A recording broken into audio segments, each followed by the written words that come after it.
There's been discussion among representatives of all parties in the House, and there is an agreement to observe a moment of silence in memory of His late Royal Highness Prince Philip. I now invite honourable members to rise.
Oral questions. Question orale. The honourable member for Portage-Lisker.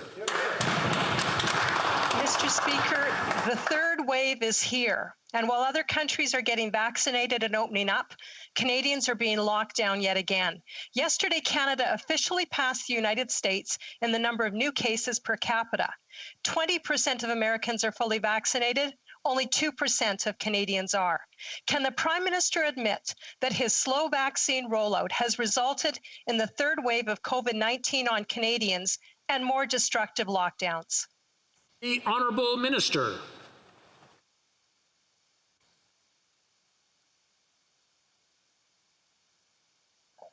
Mr. Speaker, I thank the honourable member for the question. And indeed, we surpassed our 6 million target prior to the end of March by receiving 9.5 million doses here. We are on track to get 44 million doses into this country by the end of June and 110 million by the end of September. We'll continue providing the provinces and territories with vaccines, and we will work together as a country to ensure that all Canadians who wish to have access to a vaccine will have one prior to the end of September. Thank you. The honourable member for Portage-Lisker. Avoid all travel to Canada. Because of the current situation in Canada, even fully vaccinated travelers may be at risk. Mr. Speaker, that's what the Centres for Disease Control told Americans last week. Now, we know the Prime Minister is trying to blame the provinces for vaccines in freezers, but it's his slow and inconsistent rollout that is causing such poor delivery. How does the Prime Minister mess things up so badly so that traveling to Canada is now a risk to your health? The Honourable Minister. Well, thank you very much, Mr. Speaker. And first of all, my heart goes out to everyone who's struggling with COVID-19, whether they've been personally affected by it or they're on the front lines of our healthcare system working to save lives. Mr. Speaker, the member opposite is right. Now is not the time to travel internationally, and I believe that it is very important that Canadians continue their hard work to protect each other. We know Canadians have sacrificed so much. We see the finish line, Mr. Speaker. We will get there safely if we work together. Honourable Deputy Leader of the Opposition. Most of this country is facing new and devastating restrictions, and it is a direct result of the Liberal government's inability to get vaccines. To add insult to injury, Canadians are being told they're going to have to wait 4 months for a second dose. Canadians are being forced to accept substandard dosage intervals. Why? Because the Liberals can't get vaccines on time. How long will Canadians be punished because of the Liberals' failed vaccine rollout? Honourable Minister. Mr. Speaker, we know that vaccines are an important tool to save lives and stop the spread. But we know also, Mr. Speaker, that while we vaccinate, we have to continue to apply appropriate public health measures to protect each other. We also know, Mr. Speaker, that it's not the federal government that decides which public health measures need to stay in place in which province or territory. I want to thank all Canadians, Mr. Speaker, who are working so hard, making so many sacrifices to protect each other, knowing that we're going to be stronger together when we get through this. Honorable. The Honourable Member for Louis Saint Laurent. Mr. Speaker, the third wave has hit Canada extremely hard, harder than elsewhere, and this because of the Liberal government's negotiation of the vaccinations. Barely 2% of Canadians have gotten their second dose. In the UK, it's 11%. In the US, it's 20%. 10 times more Americans are vaccinated than we are. 5 times more Brits than us. It doesn't make any sense for a G7 country that we're all proud of. Why is this government delayed when it comes to vaccinations? The Honourable Minister.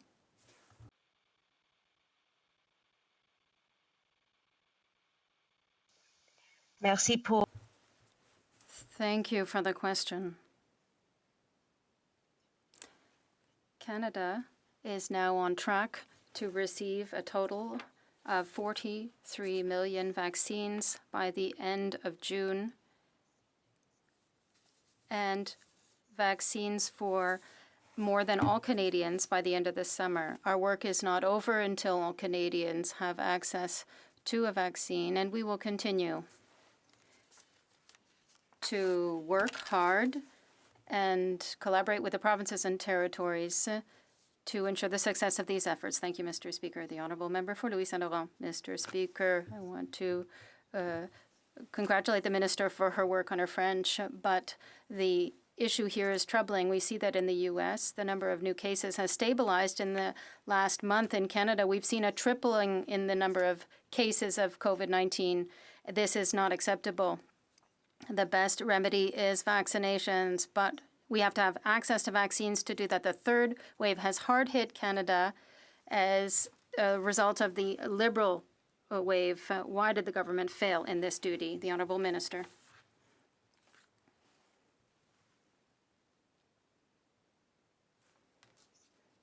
Thank you very much for the question once again. We will have enough vaccines in this country for every individual who wishes to be vaccinated by the end of September. As I've already said, we have seen that deliveries from Pfizer have intensified, and we have received at least 1 million doses every week between March 22nd to the 11th of May. Canada has received 10 million Pfizer Moderna doses and AstraZeneca doses to date. The deliveries of the vaccine has resumed.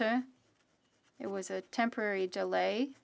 Thank you very much, Mr. Speaker. The Honourable Member for La Prairie. Mr. Speaker, as the budget approaches, a senior official showed the federal government's state of mind. Asked by CBC about federal interference in areas under provincial jurisdiction, he said the following: it's the feds that have the spending power. If we set out the terms and the money, the provinces who want to be early movers on this will come on board. Those who don't will have to deal with their electorate. That is predatory federalism. We have the money, and if you want some, then shake hands. Why does the government have this confrontational approach rather than collaborating with Quebec and the provinces? The Honourable Minister. Thank you, Mr. Speaker, and I thank my honourable colleague for the question. With respect to the federal government has been working hand in glove with provincial governments from the first time we got elected in October of 2015. I note in particular the healthcare transfers we've made to the provinces, which allow them to take care of their citizens, but also target particular measures for areas such as mental health or in-home care for seniors. I look forward to the upcoming budget so we can continue to invest in partnership with provinces and territories to serve the best interest of Canadian families. The Honourable Member for La Prairie. Same story. The senior officials revealed that Ottawa's strategy for the budget is to intimidate Quebec and the provinces so that they bend to the will of the federal government or their supplies will be cut off. And the rumors are that this is how the budget will work. Quebec needs an increase in healthcare transfers to 35%. Not only is Ottawa refusing, but it wants to impose Canadian standards on the long-term care homes that the National Assembly of Quebec rejected unanimously, a national pharmacare program that was rejected unanimously by the National Assembly. Why are they simply not meeting the needs of Quebecers? The Honourable Minister. Mr. Speaker. Mr. Speaker, my colleague and friend is talking here about rumors, and I want to talk about the facts. The facts is that we're working with Quebec and have been since the beginning of the pandemic. We are talking about equipment and vaccines.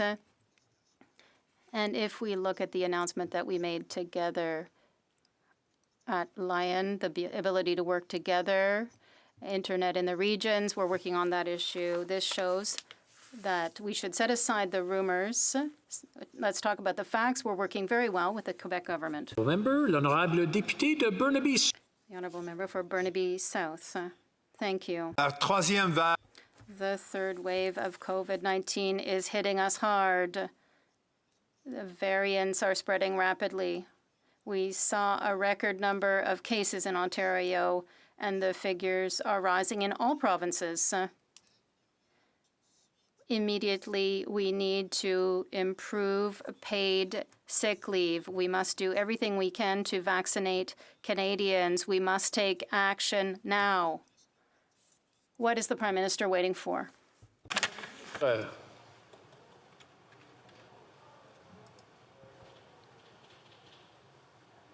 L'honorable ministre. The Honourable Minister, Mr. Speaker.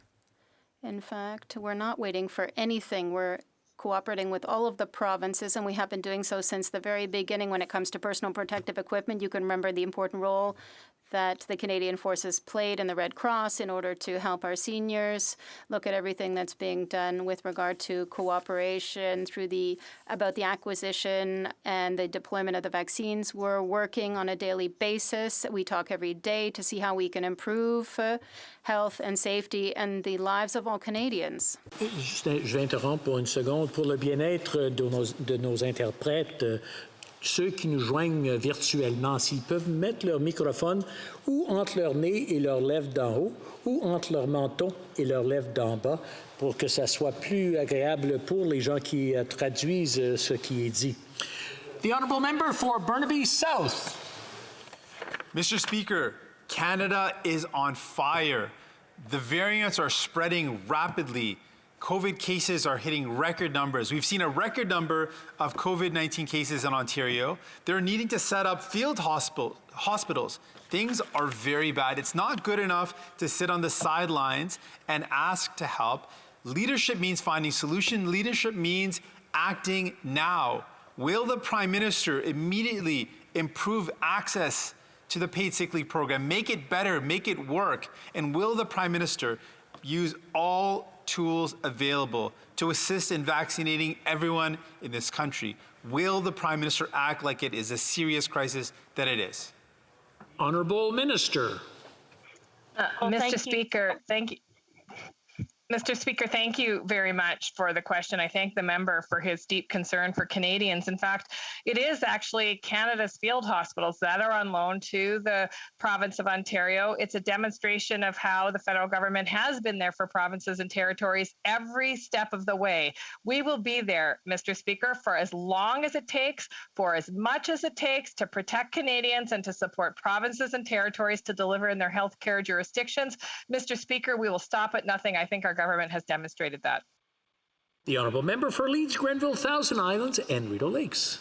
The House of Commons directed key players in the Prime Minister's WE scandal to testify at the Ethics Committee. Instead of obeying the will of Canadians, the Prime Minister blocked those witnesses from testifying. Canadians deserve answers. Is the problem that the Prime Minister doesn't understand the rules, or that he believes that the rules don't apply to him?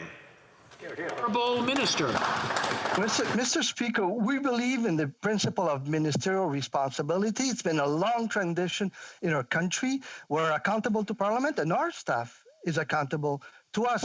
I appeared at the Ethics Committee for 3 hours to answer many questions. My colleague, the Associate Minister of Finance, was ready to do the same. She showed up twice, but the opposition refused to let her testify in both occasions. So they say they want to ask questions, but at the same time, they refuse for the minister to appear. So they have to make up their mind. Honourable member for Leeds, Grenville, Thousand Islands and Rideau Lakes. Well, it sounds like the government House Leader doesn't understand the question. It's very straightforward. The House ordered witnesses to appear. The Prime Minister, this government, this Liberal government, blocked those witnesses from appearing. So, will the Prime Minister apologize for defying an order of this House? Will he agree to testify at committee, or do we need to build back with a better Prime Minister? The Honourable Minister. Mr. Speaker, we believe in ministerial accountability. This is why our ministers appear at committees all the time. They answer questions. They love to answer those questions for the opposition, I should say. But the Conservatives want to ignore that tradition. So that was their position at the time. Now, what is it today? Because if I read what the House Leader used to say at the time, it was a bit different. Let me quote him. When ministers choose to appear before committees to account for their administration, they are the best source of accountability and they must be heard. Public servants and ministerial staff support the responsibility of the ministers. They do not supplant it. Honourable member for Carleton. Well, it's true the minister was there to answer questions, except he didn't know any of the answers. Right. We asked, for example, why the contract with we had been backdated more than 6 weeks. He didn't even know that was the case. We asked why it was that they went ahead with a grant after Treasury Board, found no evidence that we could even deliver the program. He didn't even know that. He didn't know that the Prime Minister's office had received promotional material from we with his mother and wife in it.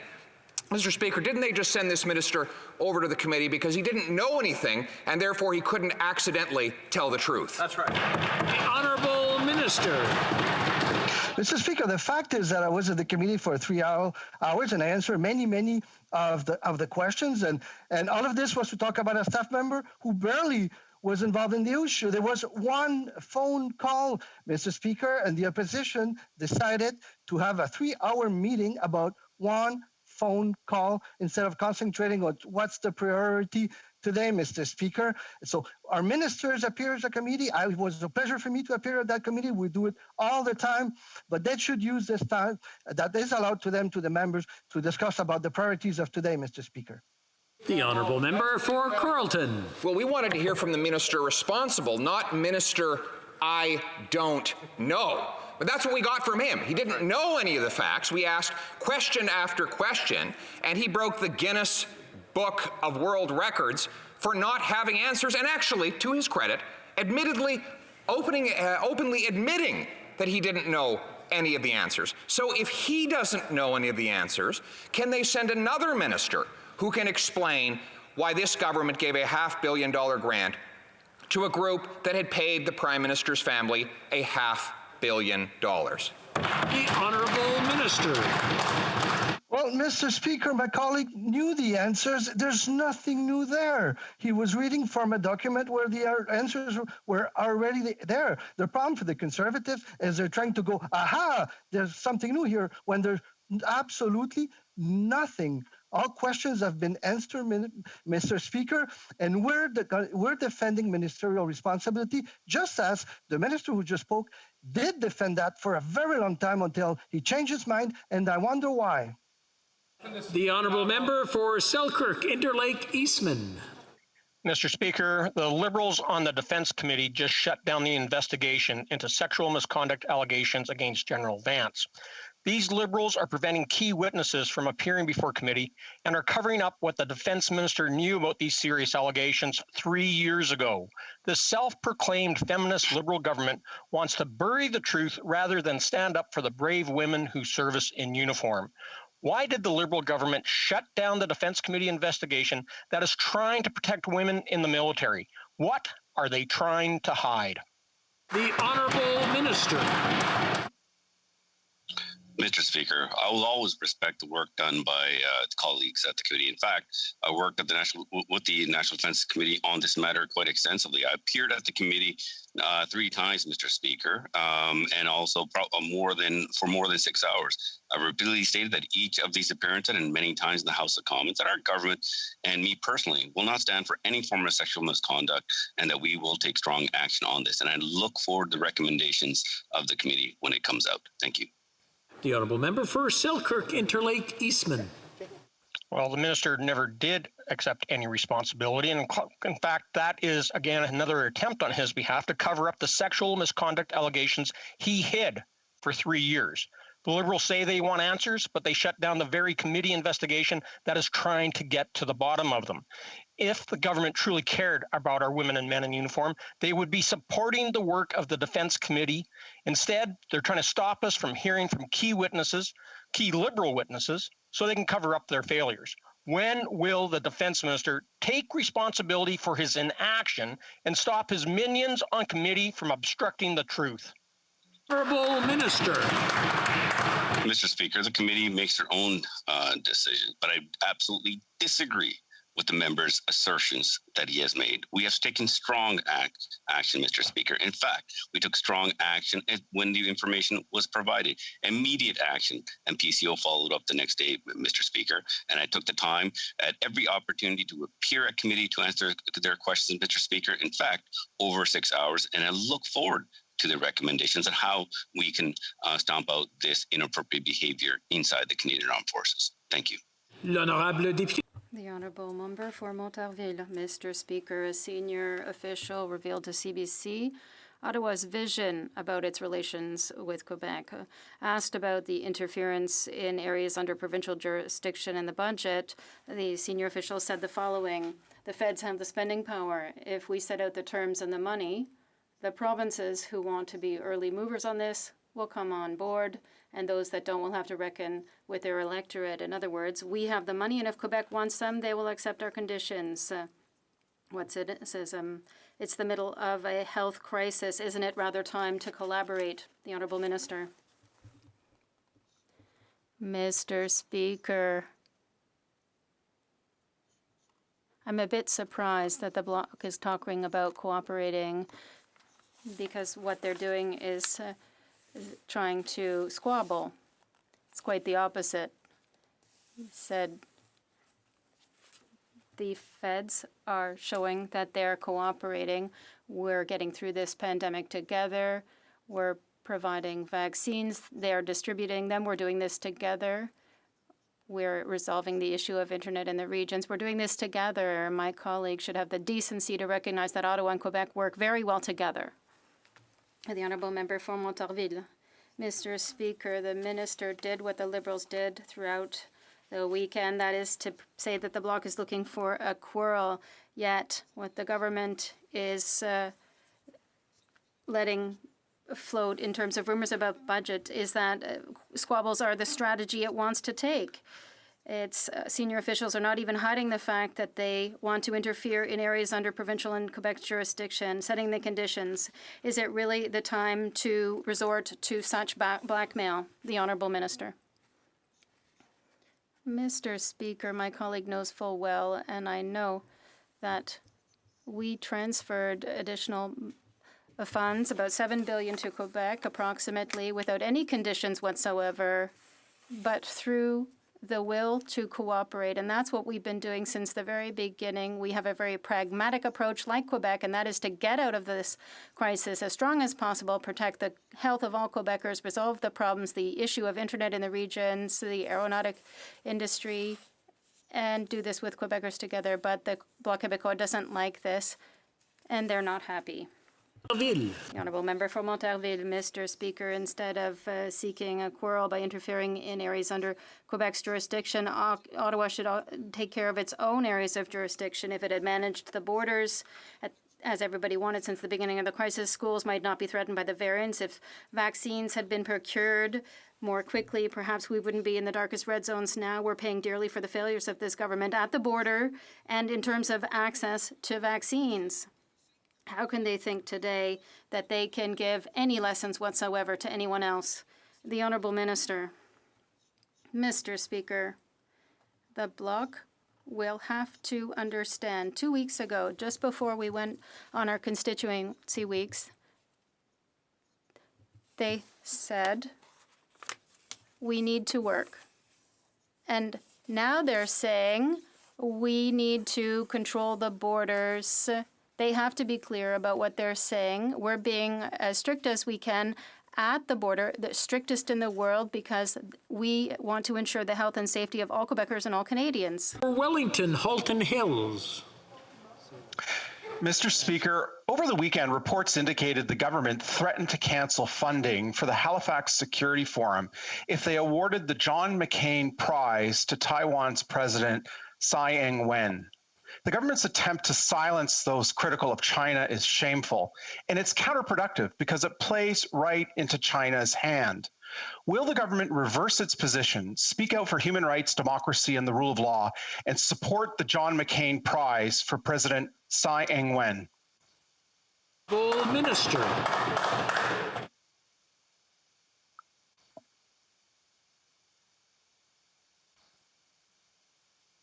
The Honourable Minister. Mr. Speaker, we will always be there to defend human rights. We have been there in the case of China. Very recently, we have imposed sanctions on the individuals that were identified with respect to the treatment of Uyghurs in Xinjiang. And we have always spoken up very clearly, whether it is in China or in other countries, to defend the rights, the human rights of people living in those countries, because it is part of our fundamental values. Thank you. Member for Wellington, Halton Hills. Mr. Speaker, it's essential to determine the exact origin of the coronavirus in order to prevent the next pandemic. However, we still don't know the exact origins of this virus because Chinese leaders obstructed the WHO investigation. Will the government recognize that the WHO gave in to pressure from China, and will it work with our allies in order to demand that this organization be reformed? The Honourable Minister. Mr. Speaker, we very clearly recognized in a report in which we participated with other countries, we recognized that more must be done in order to better understand the origins of COVID-19. The report was submitted by the World Health Organization. It talks about shortcomings. More information is needed to understand the situation. Canada and a number of other countries recognize that fact, and we encourage the World Health Organization to go further in order to better understand the origins of this pandemic. Halton Hills. The Honourable Member for Wellington, Halton Hills. Following up on that answer from the minister, Taiwan's handling of the COVID-19 pandemic has been one of the most successful in the world. With a population of only 23 million, Taiwan has only had about 1,000 coronavirus cases and 10 deaths. In May, Canada, along with other countries, will be participating in the meeting of the World Health Organization, but Taiwan has not been invited, even though it had observer status till 2017. Does the government support Taiwan's participation at next month's meeting? Honourable Minister. I want to pick up on what my honourable colleague said, and certainly very clearly state that Taiwan has been extremely successful in handling the COVID-19 pandemic within its own country. And I think that there are things to be learned from their experience. And we feel that dealing with the issue of the pandemic is something that should involve all of those who have been forced to handle this very difficult situation. L'honorable député de Rosemont. The Honourable Member for Rosemont-la-Petite-Patrie. Monsieur le Président, le fleuve Saint... Mr. Speaker, the St. Lawrence is one of our most precious jewels, with hundreds of kilometers of vast biodiversity. The NDP supports the proposal made by the International Observatory on the Rights of Nature and asks that legal status be granted to the St. Lawrence River because it is in danger. Unbridled industrialization is putting many species at risk, namely the port expansion project in Contrecoeur, the Laurentian Project Quebec, the LNG expansion are just a few examples. Before it's too late, will the new Environmental Protection Act include the recognition of the rights of nature? Ministre. The Honourable Minister. Mr. Speaker, our government is committed to protecting fresh water and ensuring a safe and secure supply of water for generations to come. We have a strong and comprehensive approach, and we've taken concrete and measurable actions to protect our water. That includes investing $35.1 million over 5 years to implement the St. Lawrence Action Plan. We're protecting the St. Lawrence through science, partnership, including with Indigenous peoples and community initiatives. Thank you, Mr. Speaker. The Honourable Member for Victoria. Mr. Speaker, the Prime Minister was quick to say the Conservatives were out of touch when they voted against acknowledging climate change at their convention. But this weekend, 70% of Liberal delegates voted against ending fossil fuel subsidies to big polluters. The last time I called on the Prime Minister to end fossil fuel subsidies, he said his government was on track to phasing them out. But recent reports show that's just not true. Now, not only are we not on schedule, Canada's actually increased these subsidies year after year. If the Liberals know there's a climate crisis but refuse to take the necessary action, are they really that different from the Conservatives? Honourable Minister. Thank you very much, Mr. Speaker. I'd like to thank the honourable member, and I know the report that she's quoting includes money that the NDP has voted in favour of to clean up abandoned orphan wells. We're working on ending fossil fuel subsidies, and we've taken real action on climate change and will continue to do so. And I hope members of the NDP continue to push forward for real action and help us move C12 through Parliament and into committee. Thank you, Mr. Speaker.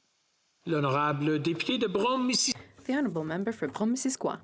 Monsieur le Président, le début de l'année. Mr. Speaker, the beginning of 2021 had its share of challenges and anxiety, but the results of government efforts to ensure vaccine supply are a great source of comfort.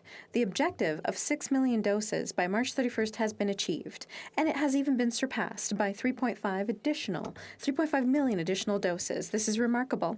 Can the minister update this House on what is going to be happening this week, this month, and this quarter? Merci. The Honourable Minister. Thank you for the question. My colleague is right. We will be receiving Pfizer doses faster than expected. Canada has received 2.4 million doses. 400,000 doses will be delivered to Quebec.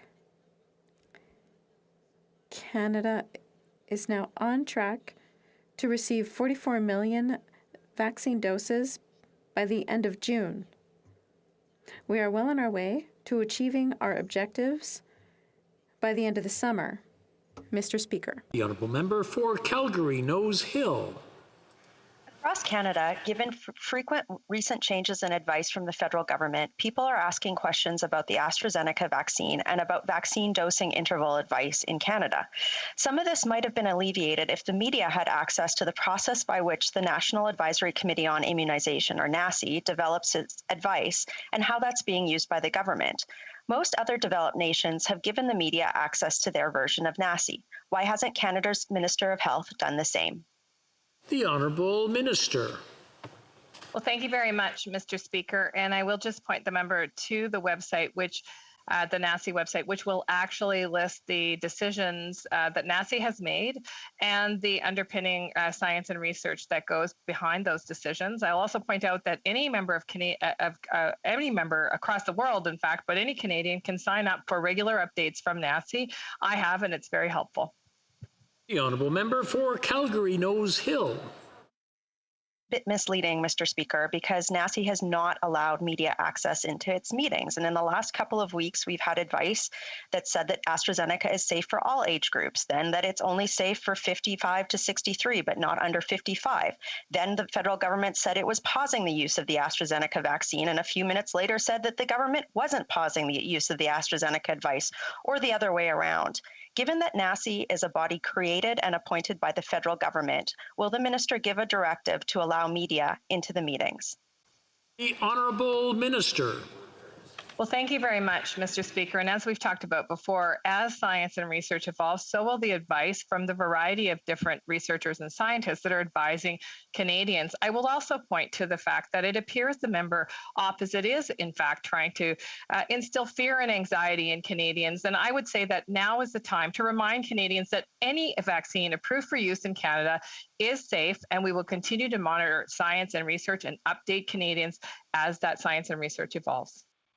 L'honorable député de Charbon. The honourable member for Charlebourg-Haute-Saint-Charles. Thank you, Mr. Speaker. I'm going to ask again because my colleague didn't get an answer earlier when it came to the Halifax Forum meeting. The Security Forum wants to give the John McCain Prize to the President of Taiwan, who's fighting for democracy in the world. I want to know if this government has changed its mind, and will they maintain their funding for this important forum? The Honourable Minister. Mr. Speaker, thank you very much for that question. This organization is an independent organization, and they make their own decisions regarding on these matters. In fact, when it comes to the funding, Mr. Speaker, on two separate, I authorized two separate funding authorizations last year, one in September and one in November, Mr. Speaker. We have supported the Halifax International Security Forum for the last 10 years. Thank you. L'honorable député de The honourable member for Charlebourg-Haute-Saint-Charles. Thank you, Mr. Speaker. I'd like to come back to vaccines. For months, the Prime Minister has risen in this House and insisted repeatedly to Canadians that we have the best vaccine portfolio in the world. But the truth is that the Prime Minister has failed. Yesterday, the Globe and Mail informed us that Canada had surpassed the United States in terms of cases per capita. For the first time, the United States are progressively returning to normal life, but here the provinces have to tighten restrictions and add on to them. Canadians are ready and willing, but they are tired of living in uncertainty. When will the Prime Minister admit that he has failed in negotiating vaccine contracts? The Honourable Minister. Well, Mr. Speaker, merci beaucoup pour la question. Thank you very much for the question. That 20% of Canadians have received at least one dose of vaccine. Canada now stands 8th in the G20 in terms of doses administered per 100 people. We have received 10.5 million doses in this country to date. We are on track to receive 44 million doses by the end of June and 110 million doses by the end of September. So, Mr. Speaker, I would ask the opposition to cooperate and collaborate with all Canadians in the middle of this third wave so that we can ensure that all Canadians are vaccinated as soon as possible. L'honorable député de Shefford. The honourable member for Shefford. Durant leur congrès, les libéraux ont adopté. During their convention, the Liberals passed a resolution to ask for an increase in old age security at age 70 instead of at 75, even though the government supports the increase at age 75. They're getting closer to the Bloc's position of increasing this for everyone 65 and over, and that's the right position. But for now, this still creates two classes of seniors, those between 65 and 70, and those 70 and over. Why not simply increase the pension for everyone at age 65? The Honourable Minister. Thank you very much to my honourable colleague for that question. We know seniors are living longer than ever before and are worried about rising healthcare costs and running out of savings as they get older. That's why we've reaffirmed our commitment to increase old age pensions by 10% for seniors aged 75 and over. It will bolster the financial security of over 3 million seniors and lift 25,000 seniors out of poverty, 2/3 of whom are women. Seniors built the Canada we know and love today, and they can be assured that our government will be there for them. Thank you. L'honorable député de Shefford. The honourable member for Shefford. Mr. Speaker, this is basically age discrimination. Every senior is experiencing a loss of purchasing power, dealing with pandemic-related price increases, suffering from lockdowns, isolation, and the sacrifices they've made. All seniors need better support from the federal government. The government finally has recognized this and publicly stated that it will increase the old age pension. But how can they justify their illogical position to seniors left behind between ages 65 and 70 and those who are 75 and older? The Honourable Minister. Mr. Speaker, I'd like to touch on the point that my colleague raised about seniors' isolation because it is a very serious issue that we're dealing with. During the COVID-19 pandemic, programs supporting local seniors and seniors organizations are more important than ever before. We have funded over 5,000 community support projects supporting seniors to stay active and socially connected during the pandemic through the New Horizons for Seniors program.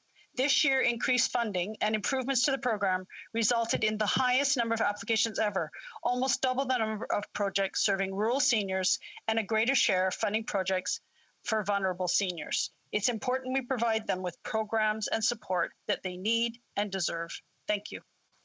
The honourable member for Kildonan St. Paul. Mr. Speaker, the universal basic income is an expensive, risky, and untested experiment that will leave millions of Canadians behind as we continue to battle the pandemic. An extensive study by economists from 3 of Canada's leading universities said UBI is, quote, not the best policy option to effectively tackle poverty, and will instead leave seniors, people with disabilities, youth aging out of care, and low-income Canadians worse off. Further, we know UBI is estimated to cost an additional $93 billion annually. So will the Prime Minister be cutting critical social programs or raising taxes to fund this risky experiment, or both? Honourable Minister. Mr. Speaker, I thank the honourable member for her question. At the outset of this pandemic, we made certain that we were going to be there for Canadians in their time of need. That approach led to the creation of the Canada Emergency Response Benefit, which has now landed on the kitchen tables of more than 9 million Canadians. As we come out of this pandemic and look to continue to support Canadians as we enter the recovery phase, we're going to be considering different options to ensure that Canadians have the means to make ends meet now and going forward. But my message to everyone listening today is that we're going to be there for you as long as it takes, no matter what it takes. The honourable member for Lambton, Kent, Middlesex. Mr. Speaker, with the ongoing lockdowns, thanks to the Prime Minister's vaccine problems, Canadians who live and work in rural communities are stuck without reliable internet broadband service. Farms, small businesses are severely hampered by no access to high-speed internet for conducting daily business like processing credit card transactions or monitoring their barns or their greenhouses. Even cell-based internet is intermittent at best, and it can cost hundreds of dollars a month. So when will this government stop the empty promises and start delivering reliable broadband for rural Canadians? The Honourable Minister. Mr. Speaker, life without high-speed internet and cell service is difficult in the best of times. It's been particularly hard for rural, suburban, and Canadians living in smaller communities. We've been working to connect Canadians since our first mandate, and we've set aside the single largest investment in Canadian history in broadband. Just last week, we announced the connections along the Highway of Tears. We are connecting tens of thousands of Canadians through the Rapid Response Universal Broadband Fund. We're working with our partners at SWIFT and EORN, and more good news to come. L'honorable député de Beauce. The honourable member for Beauce. Monsieur le Président, le gouvernement libéral...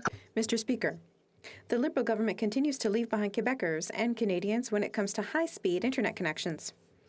Big actors on the scene continue to get taxpayer money, and they continue to connect highly placed executives like Bell's CEO. In surrounding areas, only 20% of regular Quebecers have access to adequate service. There's even a petition circulating in the Liberal riding of Pontiac. The Liberals are now in full campaign mode, making promises with no follow-through as usual. When will the government finally implement their action plan? The Honourable Minister. Monsieur le Président, nous avons livré pour les... Mr. Speaker, we have delivered for Quebec's men and women. The Prime Minister announced... En anglais. Mr. Speaker, we are delivering for Quebecers. The Prime Minister made a historic announcement with the Premier of Quebec to connect every single Quebecer to high-speed internet over the next 2 years. This is a reflection of the hard work of the Liberal Quebecers in caucus. They've done the heavy lifting. We're getting Quebecers connected, and we will connect every Canadian to this essential service. The honourable member for Cape Breton, Canso. Mr. Speaker, the inshore fisheries of Canada's East Coast are often family-run businesses that drive rural, local, regional, and national economies. The fisheries in Cape Breton Canso are the pride of our communities. And I'd like to know how our government is helping these family-run businesses prosper during these difficult times. The Honourable Minister. Thank you, Mr. Speaker. And Mr. Speaker, I want to also thank my honourable colleague, not only for the question, but for his hard work working with harvesters as well as the seafood sector in his riding. Mr. Speaker, I'm pleased to announce that our government put in place new measures to strengthen the independence of our hardworking inshore license holders in Quebec and Atlantic Canada to ensure that economic benefits stay with them and within their communities. By enshrining the policies of owner-operator and fleet separation into law, we'll be able to ensure that the revenue from the fishery stays in our coastal rural communities. Thank you, Mr. Speaker. The honourable member for Caribou, Prince George. Last weekend, the Prime Minister had the opportunity to acknowledge Canada's mental health crisis and the ongoing opioid crisis as he addressed his Liberal colleagues. Not once did he mention mental health or opioids. 140 days ago, parliamentarians voted unanimously to implement 988 as a 3-digit national suicide hotline. Where is it? Liberal amendments to MAID unbelievably will make it easier for Canadians struggling with mental illness to end their lives. As Canadians face two crises that are worsening by the day, why has the Prime Minister thrown in the towel and given up on our most vulnerable? The Honourable Minister. Well, Mr. Speaker, the member opposite knows that none of that is true. And he also knows that we've done more than any government to manage and to support people who are living with opioid issues and who are living with problematic substance use. He also knows that it was actually the Conservatives that had a very cruel policy of eliminating harm reduction and refusing to look at the evidence and science on substance use. And so, Mr. Speaker, I will continue to work with the member opposite on the hotline that he knows we are working with him on, but it would be very helpful if the member opposite acknowledged things like wellnesstogether.ca so his constituents as well can get access to the help they need. The Honourable Member for Medicine Hat Carson Warner. Mr. Speaker, pandemic restrictions are supposed to be temporary measures to buy time and get appropriate plans in place to protect Canadians. Emergency management best practices are designed to 1, contain the spread and reduce illness and death, 2, mitigate societal disruption, 3, minimize the adverse economic impacts, and 4, support efficient use of resources. Well, the Liberals have failed in all 4. Why? Because they continue to ignore the practices of emergency management. When will Canadians be given an actual plan on recovery? Honourable Minister.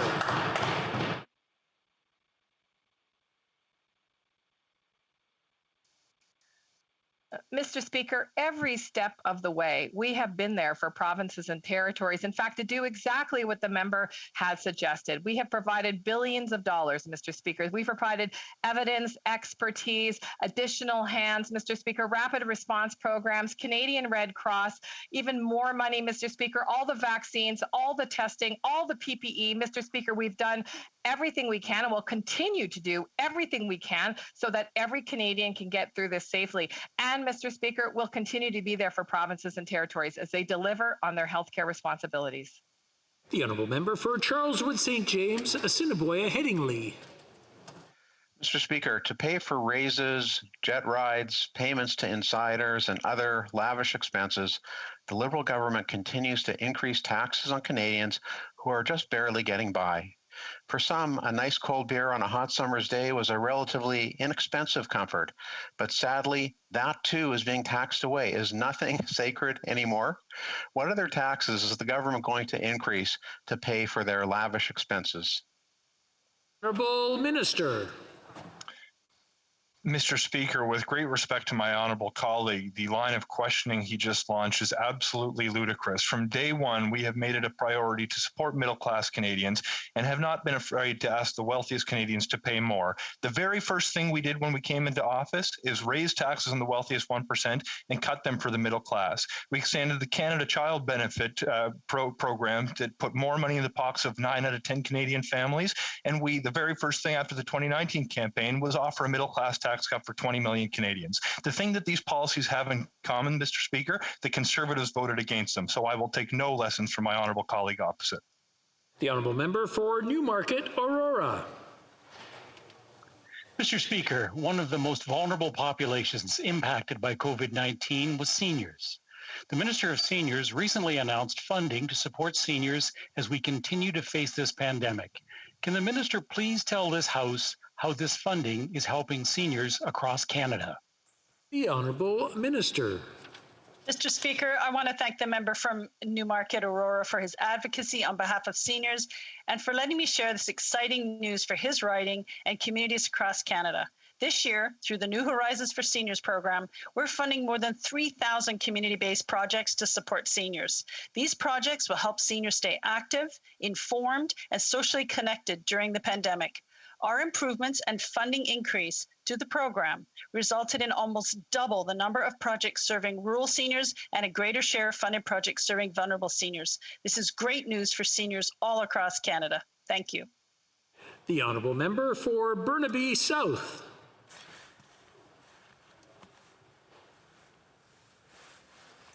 Thank you, Mr. Speaker. Canada is on fire. People are worried, they are afraid, and they are frustrated. And to my question, pointing out the fact that Ontario now has to set up field hospitals, the Minister of Health made it sound like that's a point of pride for the Liberal government, that they sent the materials required for it. It's a mark of failure that we're at this point. So what we're calling for is immediate action. It's not good enough to respond to the crisis by saying you sent tents for a hospital. We're saying what we need to do immediately is make it easier to get paid sick leave and make sure everyone in this country is vaccinated. Will you do that? The Honourable Minister. Mr. Speaker, I think that the member opposite is missing the point. And the point is that we have been there every step of the way for provinces and territories, including billions of dollars, Mr. Speaker, expertise, Mr. Speaker, personal protective equipment, vaccines, rapid tests, PCR tests, Mr. Speaker. And what my point is, Mr. Speaker, is that we will not stop. We will be there for provinces, territories, and all the Canadians in them. No matter what this virus throws at us, Mr. Speaker, we're there for Canadians, including those financial supports that he references. The Honourable Member for Nanaimo Ladysmith.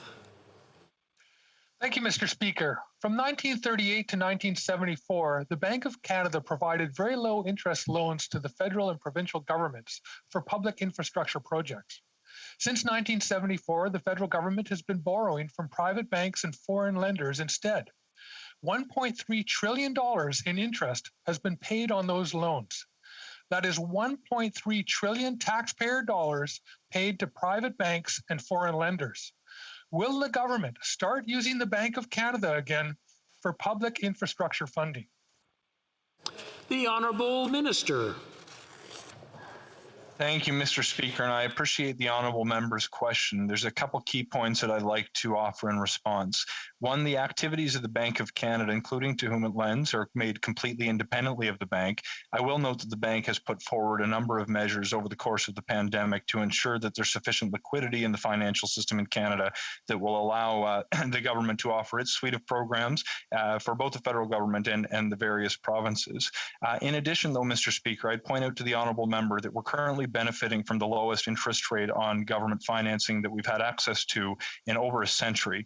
Mr. Speaker, as we launch forward into additional programs that will fund public infrastructure that will create good jobs in the short term and to set the stage for long-term growth, we're going to do it in a fiscally responsible way.